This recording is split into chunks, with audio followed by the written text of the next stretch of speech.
محتشم سامعین و حاضرین، سورہ کوثر شریف آج کی گفتگو کا عنوان ہے۔ نبی رحمت جان دو عالم صلی اللہ تعالیٰ علیہ وآلہ وسلم کی شان اور مفاہیم اور معانی کا ایک ایسا سمندر اس صورت میں موجود ہے جس کا کوئی کنارہ نہیں، لیکن الفاظ کے اعتبار سے یہ قرآن کریم کی مختصر ترین صورت ہے، صرف 3 آیتیں، اور اس کے لفظوں کا اگر مجموعہ دیکھیں تو قرآن کریم کی سب سے مختصر صورت یہی ہے۔ یہ اس میں الفاظ کا ایسا حسن ہے، فصاحت و بلاغت کے اعتبار سے۔ عرب کے بڑے بڑے فصحاء اور بلغاء تھے اور انہیں اپنے کلام پر بڑا ناز تھا، بڑے بڑے دعوے کرتے تھے، چیلنج کرتے تھے، کوئی ایسا کلام سامنے لاؤ۔ آج بھی وہ 7 قصیدے جو ہیں وہ موجود ہیں جن کو 7 معلقات کہا جاتا ہے۔ معلق کہتے ہیں لٹکا ہوا، تو 7 قصیدے تھے جو کعبے کی دیوار کے ساتھ ہر وقت لٹکے رہتے تھے، اور عرب شعراء کہتے تھے کوئی ایسا کلام ہے تو لاؤ سامنے، تو 7 قصیدے ہر وقت لٹکے رہتے تھے۔ ان کے چیلنج کا توڑ یہ ایک صورت بنی۔ یہ 3 آیتوں والی مختصر صورت جب کعبے کی دیوار کے ساتھ حضور کے حکم پر لٹکا دی گئی نا، 7 قصیدے اتر گئے۔ جو بھی آ کے دیکھتا، انا اعطیناک الکوثر فصل لربک وانحر ان شانئک هو الابتر، اپنی انگلی دانتوں تلے دبا کے رہ جاتا، یہ کیسا کلام ہے۔ بڑا غور کیا، ایک بہت بڑا شاعر آیا، اس نے 3 آیتیں لکھی ہوئی تھی، آگے لکھ دیا ما ھذا کلام البشر، یہ کسی بشر کا کلام ہو ہی نہیں سکتا۔ ایک اور بہت بڑا شاعر آیا، اس نے بھی پڑھا انا اعطیناک الکوثر فصل لربک وانحر ان شانئک هو الابتر، آگے لکھا وما ھذا کلام البشر، اس نے ما ھذا کلام البشر پر لائن لگائی اور آگے ایک اور جملہ لکھ دیا ان ھذا الا کلام البشر، کہتا ہے کہ جس پر میں نے لائن لگائی یہ واقعی کلام بشر ہے۔ وہ جو تبصرہ کیا تھا نا اس پر لائن لگا کے یہ تو بشر کا ہی کلام ہے، لیکن اس سے پہلے جو 3 جملے یہ بشر کا کلام ہو نہیں سکتا۔ شان نزول اس طرح ہے، نبی رحمت صلی اللہ تعالیٰ علیہ وآلہ وسلم کے شہزادے انتقال کر گئے۔ اب جب کسی کے ہاں فوتیدگی ہو جائے، جتنی بھی دشمنی کیوں نہ ہو، لوگ دشمنی بھول جاتے ہیں، کہتے ہیں لڑنے کے لیے زندگی پڑی ہے۔ اب اس کے گھر میں سوگ ہے تو ایسے میں ہم لڑائی کریں گے تو ہمارے لیے وقار کی بات نہیں ہے۔ لوگ کہیں گے دیکھو جو پہلے ہی پریشان ہے، پہلے ہی مغموم ہے، اس سے مقابلہ کر رہے ہیں، تو اس میں ہماری عزت نہیں ہے۔ لوگ اس طرح کا مزاج رکھتے ہیں۔ اس گئے گزرے دور میں بھی لوگ فوتیدگی والے گھر والے کے ساتھ اپنا شریکہ، اپنی لڑائی نہیں رکھتے، لیکن یہ مکہ شریف کے مشرکین، حضور کے دشمن ایسے سنگ دل تھے، ایسا موقع بھی جانے نہیں دیا۔ محفل سجائی اور ایک دوسرے کو مبارکبادیں دیں اور کہنے لگے ان کی تو کوئی اولاد ہی نہیں رہی، ان کی بس بیٹیاں رہ گئیں، بیٹے تو سب دنیا سے چلے گئے، اب یہ کتنے دن زندہ رہیں گے، کتنے سال جئیں گے، جتنے سال جئیں گے بالآخر انہوں نے دنیا سے جانا ہے، تو جب بیٹا جانشین بننے کے لیے کوئی نہیں ہے، یہ خود دنیا سے جائیں گے تو ان کا دین بھی ختم ہو جائے گا، ان کا ذکر بھی ختم ہو جائے گا، ان کے چاہنے والے بھی آہستہ آہستہ ٹوٹ جائیں گے اور ان کا پیغام ختم ہو جائے گا۔ اللہ نے سورہ کوثر نازل فرمائی، انا اعطیناک الکوثر، ہم نے آپ کو کوثر عطا کر دیا، ہم نے عطا کیا۔ آتئی تو بھی کہا جا سکتا تھا، میں نے عطا کیا، اللہ واحد ہے، اس کا کوئی شریک نہیں، تو آتئی تو میں نے عطا کیا کوثر، یہ نہیں فرمایا آتینا، ہم نے۔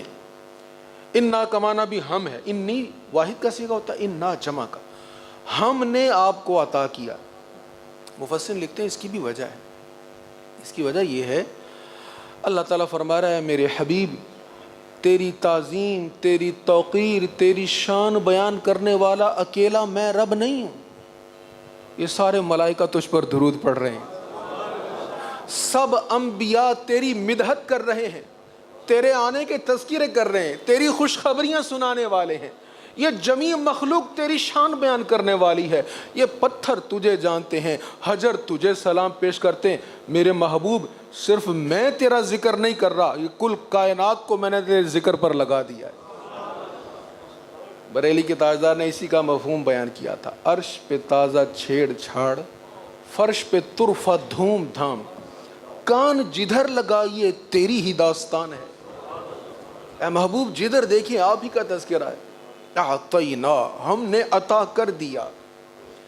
جبریل امی حاضر ہوئے، حضور علیہ الصلوۃ والسلام نے پوچھا جبریل عطا کر دیا، یہ ماضی کا سیغہ نا، دے دیا، یہ نہیں کہا ہم دیں گے، دے دیا۔ اللہ تعالیٰ نے اعطینا فرمایا ہے۔ اب جو جواب تھا اور جو مفسرین نے اس کا خلاصہ لکھا وہ یہ ہے کہ کوثر کے کچھ معانی ایسے ہیں جو قیامت کے دن ہی ظاہر ہوں گے۔ قیامت کو اللہ تعالیٰ کچھ مقامات حضور علیہ السلام کو عطا فرمائے گا، اب وہ عطا تو ہونے ہیں، لیکن ابھی کہہ دیا عطا کر دیا، اس کا مطلب یہ ہے حبیب وہ ہم نے آپ کے ملک کر دیا ہے، اب قیامت کا انتظار ہے وہ آپ کا ہی، جب آپ تشریف لائیں گے قبضہ آپ ہی کا ہوگا۔ کوثر عطا کر دیا۔ کوثر کے معانی میں مفسرین نے اتنا لکھا ہے کہ لکھتے لکھتے لکھنے والے دنیا سے چلے گئے، صرف ایک کوثر پر لکھتے لکھتے دنیا سے چلے گئے، اور ابھی تک یہ لفظ کوثر تشنا ہے، ابھی تک اس کے پورے مفہوم کو بیان نہیں کیا جا سکا۔ ایک معنی اس کا جو سیدی اعلیٰ حضرت نے ترجمہ میں کیا ہے وہ ہے خیر کثیر۔ کوثر کا مطلب ہے خیر کثیر، یعنی کثرت، کوثر کثرت سے ہے نا، کثرت آپ کو عطا فرما دی، آپ کو کثرت عطا فرما دی۔ کیا کثرت عطا فرمائی؟ خیر، بھلائی، ہر بھلائی آپ کو کثرت کے ساتھ عطا فرما دی۔ یہ نہیں فرمایا کہ ہم نے فلاں خوبی آپ کو عطا فرمائی، فلاں نعمت آپ کو عطا فرمائی، فلاں شعبہ نوازشوں کا آپ کو عطا فرمایا، فرمایا خیر کثیر دے دیا، یعنی دنیا جہان میں آخرت میں جو جو خیر ہے، جو جو بھلائی ہے، وہ ہم نے نہ صرف دے دی بلکہ کثرت کے ساتھ عطا فرما دی۔ اب جو رب العالمین اس ساری دنیا کو کیا فرماتا ہے؟ قلیل قلیل۔ ہم اپنے حساب سے کہتے ہیں یار اتنا ہے، اتنی دولت، اس کے پاس اتنا خزانہ، فلاں کے پاس اتنا خزانہ، اگر اس سے ہم یہ چاہیں تو یہ ہو جائے، اس ملک کے قرضے اتر جائیں، یہاں دودھ کی نہریں جاری ہو جائیں، اتنی دولت، اعداد و شمار کرتے ہیں نا۔ اللہ تعالیٰ فرماتا ہے قل متاع الدنیا قلیل، تمام دنیا کا مال و متاع کتنا ہے؟ قلیل، بہت تھوڑا ہے، لیکن جو اللہ کے پاس ہے وہ کثیر ہے، جو اللہ کے پاس ہے، جو آخرت میں ہے وہ کثیر ہے، یہ بہت تھوڑا ہے، یہ جس کو تم بہت سمجھ رہے ہو نا، یہ بہت تھوڑا ہے۔ اب جس رب کے سامنے ساری دنیا اور اس کا مال و متاع قلیل ہے، جب وہ کہے میں نے محبوب کو کثیر دیا تو پھر اس کا کیا عالم ہوگا؟ کوثر، ہم نے کوثر عطا فرما دیا۔ کوثر کا ایک معنی ہے اے حبیب صلی اللہ علیہ وسلم، یہ معنی اس شان نزول کے ساتھ بھی مطابقت رکھتا ہے۔ اے حبیب صلی اللہ علیہ وسلم، آپ غم کس بات کا کرتے ہیں؟ یہ کفار آپ کو کہتے ہیں کہ آپ کی نسل ختم ہو گئی، آپ کا نام و نشان مٹا۔ نہیں نہیں، ہم نے آپ کو کوثر عطا فرما دیا۔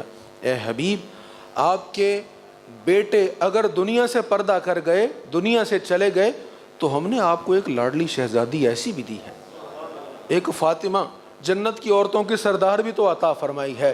اس کی نسل میں اتنی کثرت ہوگی، اس کی اولاد میں اتنی برکت ہوگی کہ جہاں جہاں دنیا میں انسان بستے ہوں گے آل رسول کوئی نظر آ رہا ہو، اور صرف نظر نہیں آئے گا بلکہ وہ فخر کرے گا میں سید زادہ ہوں، میں خون رسول ہوں، اور لوگ اس کی تعظیم کریں گے۔ یہ کثرت کا ایک معنی ہے۔ اور کوثر کا ایک معنی یہ علماء نے بیان فرمایا، اے حبیب صلی اللہ علیہ وسلم، یہ کہتے ہیں آپ کا نام و نشان مٹ جائے گا، انہوں نے ایک لفظ کہا تھا حضور کے بارے میں، ابتر. ابتر اس کو کہتے ہیں جس کی نسل منقطع ہو جائے، جس کا ذکر ختم ہو جائے، جس کو لوگ بھول جائیں. یہ آپ کو ابتر کہتے ہیں. اے حبیب، آپ کو ایسے صحابہ عطا فرمائیں گے، نہ اتنی تعداد میں کسی امتی کے صحابہ ہوں گے، نہ اتنے رتبے اور مرتبے والے کسی کے صحابہ ہوں گے. آپ کو آل عطا فرمائی جائے گی، وہ بھی بے مثل و بے مثال، اور آپ کو جو اصحاب عطا ہوئے ہیں وہ بھی بے مثل و بے مثال.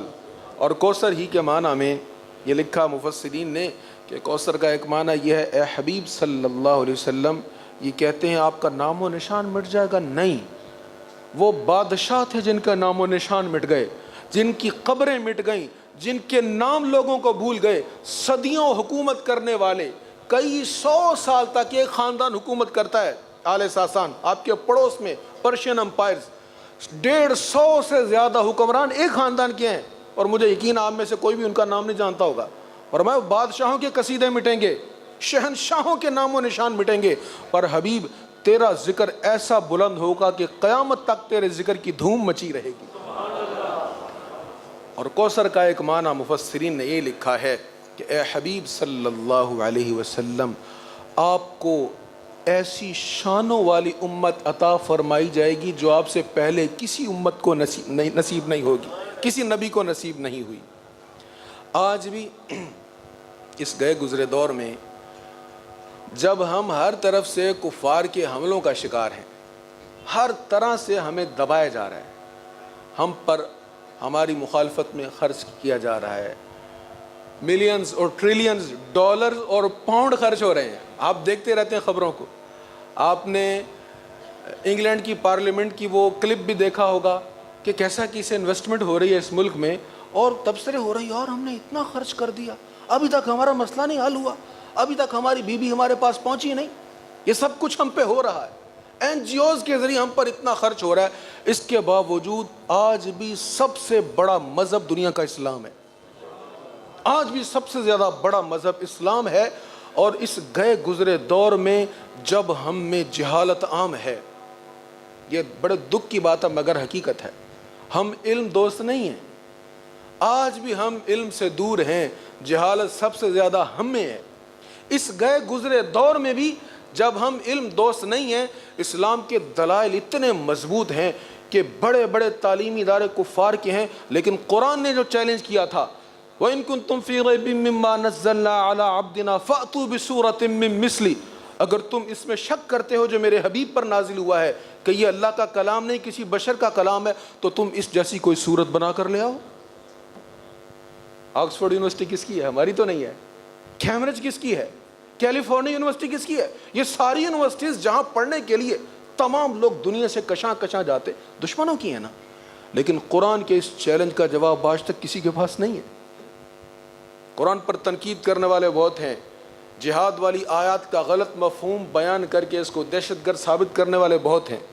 لیکن قرآن کریم نے جو چیلنج کیا ہے، اس جیسی 10 صورتیں بنا کے لاؤ، پھر کہا ایک صورت بنا کے لاؤ، پھر فرمایا اس جیسی ایک آیت بنا کر لے آؤ، ایک آیت بنا کر لے آؤ. کسی سے یہ چیلنج قبول نہیں کیا جا سکا. ڈاکٹر شروش نے کتاب لکھی، بڑی انویسٹمنٹ ہوئی، بڑا خرچہ ہوا اس پر، یہودیوں نے، اسلام مخالفین نے بڑی انویسٹمنٹ کی اس پر کہ تم قرآن کے اس چیلنج کا جواب دو. اس نے کتاب لکھی عرفان الحق، عرفان الحق نامی کتاب لکھی اور کہا یہ قرآن کریم کا جواب ہے. آپ میں سے کسی نے سنا اس کتاب کا نام؟ وہ جس کتاب پر کروڑوں خرچ ہوا، ڈالرز، کروڑوں اربوں ڈالرز خرچ ہوئے، اور پوری دنیا کے پریس اس کو چھاپتے رہے، لوگوں نے پڑھا اور اٹھا کر ردی کی ٹوکری میں پھینک دیا. اور یہ ہمارا قرآن ہے، اپنے بھی پڑھ رہے ہیں، غیر بھی پڑھ رہے ہیں. حضرت سید نعیم الدین مراد آبادی رحمۃ اللہ تعالیٰ علیہ کے ساتھ مناظرہ ہوا ایک ہندو کا. وہ کہنے لگا تم لوگ تو عالم ہی نہیں ہو، مجھے تمہارے قرآن کی اتنی صورتیں آتی ہیں، تمہیں میرے دید کتنے آتے ہیں، تمہیں میری کتاب کتنی آتی ہے؟ آپ نے کہا مجھے تو نہیں آتی. اس نے کہا پھر تم کیسے لوگ ہو، کس طرح مجھ سے مناظرہ کرو گے؟ آپ نے فرمایا یہی بات میری حقانیت کی دلیل ہے کہ تیری کتاب وہ ہے جس کو ہندوؤں میں بھی کوئی نہیں جانتا، تیری کتاب کو ہندوؤں میں بھی کوئی حافظ نہیں نظر آئے گا، اور میری کتاب کے ہمارے ہاں سینکڑوں، ہزاروں، لاکھوں، کروڑوں حفاظ نظر آئیں گے، اور یہ میری کتاب کی عظمت ہے کہ کافر نے بھی اس کو یاد کیا ہوا ہے، تمہارے سینے میں بھی اتری ہوئی جگہ بنائے ہوئے ہے، یہ تو ہماری عظمت کی دلیل ہے۔ تو فرمایا حبیب آپ کو ایسے دلائل عطا فرمائے جائیں گے، ایسا کوثر آپ کو عطا فرما دیا، ایسے دلائل عطا فرما دیے کہ بڑے بڑے کفار، بڑے بڑے ظالم، بڑے بڑے دشمنان اسلام آپ کے دلائل کے سامنے ٹھہر نہیں پائیں گے۔ ہم قسم پرسی کا شکار اس لیے ہوئے، ہم عاجزانہ لہجہ اس لیے اپنائے ہوئے ہیں اور دفاعی صورتحال پر اس لیے کہ ہم نے اپنی کتاب کو پڑھا نہیں، ہم نے دیکھا ہی نہیں۔ بس پتہ چلا ٹیری جونز نے قرآن کریم کی بیعت بھی کی، ہم نے کہا بھائی اس پر جلوس نکالیں گے، اچھی بات ہے، اپنی محبت کا اظہار کرنا چاہیے، یہ ایمان کا تقاضا ہے، لیکن یار دیکھو تو صحیح اس نے اعتراض کیا کیا تھا، کہاں سے نکالا اعتراض؟ وہ تو اعتراض بنتا ہی نہیں تھا، اس سے اعتراض کا مدلل جواب کس نے دیا؟ ان اعتراضات کو بھی تو دیکھنا چاہیے۔ یہ ایک پہلو ہے ہمارا کہ ہم نے علمی اعتبار سے خود کو مضبوط نہیں بنایا، وگرنہ کسی میں اتنی تاب نہیں ہے کہ اسلام کا مقابلہ کر سکے، کسی میں جرت نہیں ہے۔ ہم کسی فارم پر اگر یہ مسئلہ اٹھاتے تو دوبارہ ایسا مسئلہ نہ ہوتا۔ تو فرمایا گیا حبیب ہم نے آپ کو کوثر عطا فرما دیا۔ کوثر کا ایک معنی یہ ہے کہ اے حبیب آپ کی امت کے علماء بنی اسرائیل کے انبیاء کی مثل ہوں گے۔ وہ عالم ہی تھے نا، حضرت خواجہ خواجگان، ایک اکیلی ہستی نے 90 لاکھ ہندوؤں کو کلمہ پڑھا دیا۔ میں بہت پرانی بات نہیں کرتا، ماضی قریب کی بات ہے، ابھی چند سال ہوئے انتقال فرمائے حضور قائد اہل سنت علامہ امام شاہ احمد نورانی صدیقی رحمۃ اللہ تعالیٰ علیہ۔ ورلڈ اسلامک مشن پر کام کیا انہوں نے، پوری دنیا میں تبلیغی دورے کے، اور یونیورسٹیز میں جا کر پادریوں کے ساتھ، یہودیوں کے ساتھ مناظرے کیے، علمی درس گاہوں میں۔ آپ کے والد گرامی نے مشن دیا تھا، آپ کے والد گرامی نے جارج برنارڈ صاحب سے مناظرہ کیا اور اس کو ہرایا اس مناظرے میں کہ اسلام ہی آج کے دور کا صحیح دین ہے، اور یہی اللہ تعالیٰ کی طرف سے بھیجا ہوا کلام ہے قرآن کریم اس دور میں، اور یہی دین ہے، اور اس کے بعد اس کے علاوہ سارے ادیان منسوخ ہو چکے۔ تو قائد اہل سنت امام شاہ احمد نورانی نے محتاط اعداد و شمار کے مطابق غیر مسلم ممالک میں تبلیغی دوروں کے دوران 1.25 لاکھ سے زیادہ کافروں کو کلمہ پڑھایا۔ تو کوثر کا ایک معنی یہ ہے کہ آپ کی امت کے علماء بنی اسرائیل کے انبیاء کی مثل ہوں گے، اور کوثر کا ایک معنی یہ ہے اے حبیب صلی اللہ تعالی علیہ وآلہ وسلم آپ کو کوثر عطا فرما دیا۔ جب آپ کی پیاسی امت حشر کے میدان میں سوکھی زبانیں لے کر آپ کی طرف ملتجی نگاہوں سے تک رہی ہوگی نا، تو پھر اپنے غلاموں کو بلا بلا کر آپ جام کوثر پلائیں گے، حوض کوثر۔ مصطفیٰ کریم علیہ السلام فرماتے ہیں اس کے کٹورے، اس کے پیالے، ان کی تعداد آسمان کے ستاروں کی تعداد کے برابر ہے، آسمان کے ستاروں کی تعداد کے برابر ہے یا اس سے زائد ہے۔ اب آسمان کے ستاروں کی تعداد کیا ہے؟ اندازے ہی ہیں کہ فلاں کہکشاں اتنی بڑی ہے اور اس سے اتنے لاکھ گنا بڑی فلاں کہکشاں اور فلاں، بس یہیں تک اسٹرونومی چلتی ہے ہماری، پر حضور 14 صدیاں پہلے جانتے ہیں آسمان کے ستاروں کی تعداد کیا ہے۔ فرمایا ستاروں کی تعداد کے برابر اس کے کٹورے ہیں۔ یہ مت سمجھنا حوض بہت بڑا ہے لیکن برتن تھوڑے ہوں گے تو پینے میں مشکل ہوگی، نہیں میرے غلاموں میں تو دور دور سے تمہیں پہچان کر بلاؤں گا۔ ایک حدیث میں حضور نے فرمایا میں اپنے امتی کی پیشانی دیکھ کر پہچان لوں گا، میں کہوں گا وہ فرشتہ وہ دیکھو اس کی پیشانی چمکتی دیکھو، یہ پیشانی میں وہ نور چمک رہا ہے جو درود و سلام کی وجہ سے آیا ہے، وہ مجھ پر درود پڑھنے والا پیاسا کھڑا، قریب کرو اس کو بھی جام پلا دو۔ آسمان کے ستاروں کی تعداد کے برابر اس کے کٹورے ہوں گے، آب خورے ہوں گے۔ مصطفیٰ کریم علیہ السلام فرماتے ہیں جو ایک بار پی لے گا نا 50,000 سال تک پھر پیاسا نہیں ہوگا۔ اور کوثر کا ایک معنی ہے جنت کی ایک نہر کا نام بھی کوثر ہے۔ اے حبیب آپ کو جنت کی نہر کوثر بھی عطا کر دی۔ جنت کی نہر کوثر، حضور علیہ السلام نے فرمایا جنت میں ایک نہر ہے اس کا نام کوثر ہے، اس کی زمین سونے کی ہے، اس کے کنارے سونے کے ہیں اور اس کی تہ میں یاقوت اور زمرد جڑے ہوئے ہیں اور اس کی نیچے والی تہ میں کستوری ہے اور اس کا پانی برف سے ٹھنڈا، شہد سے میٹھا اور دودھ سے سفید ہے اور اس میں بغتی اونٹوں کی گردنوں جیسے پرندے اس کے اندر تیر رہے ہیں۔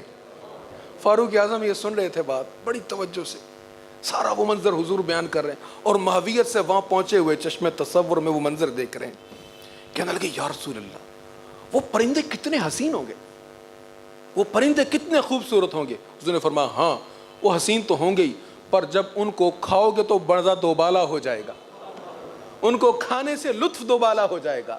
وہ نہر ہے جس نہر سے جنت کی ساری نہروں کو سیراب کیا جائے گا۔ فرمایا حبیب ہم نے آپ کو کوثر عطا فرما دیا، وہ جنت نہر کی وہ بھی آپ کو عطا فرما دی۔ یہ چند اقسام ہیں، یہ چند ابواب ہیں جو مفسرین نے لکھے ہیں۔ اس کے ابواب کی ایک طویل فہرست ہے جو ہمارے ایک جمعہ کی نشست میں صرف اس طویل فہرست کو نہیں گنا جا سکتا۔ حضور صلی اللہ تعالیٰ علیہ وآلہ وسلم کو اللہ نے کوثر عطا فرمایا اور پھر فرمایا فَصَلِّ لِرَبِّكَ وَانْحَرْ، اپنے رب کے لیے نماز پڑھیں، قربانی کریں۔ حضور کے ذریعے امت کو بتا دیا گیا کہ تم پر اللہ کی عنایتیں بہت ہیں، پر یاد رکھنا اس کے شکر کا طریقہ یہ ہے نماز بھی اللہ کے لیے پڑھو، قربانی بھی اللہ کے لیے کرو۔ اپنے دینی کاموں میں ریاکاری نہ لاؤ، دکھلاوا نہ لاؤ۔ ان شانئک ھو الابتر، پھر حبیب علیہ السلام فرمایا میرے حبیب تیرا دشمن ہی ابتر ہوگا، تیرا دشمن ہی ناکام ہوگا، اسی کا نام و نشان مٹے گا۔ آج کوئی ہے دنیا میں جو کہے میں ابو جہل کا بیٹا ہوں؟ کوئی ہے دنیا میں جو فخر سے سر بلند کرے اور کہے میں ابو لہب کی اولاد ہوں، میں ولید عتبہ اور شیبہ کی اولاد ہوں، میں وائل کی اولاد ہوں؟ حضور کے سب دشمن ان کے نام و نشان مٹ گئے، ان کے تذکرے مٹ گئے، ان کی نسلیں مٹ گئیں۔ ذکر مصطفیٰ آج بھی بڑھ رہا ہے اور قیامت تک بڑھتا رہے گا۔ اللہ تعالی ہمیں حضور کا سچا غلام بننا نصیب فرمائے۔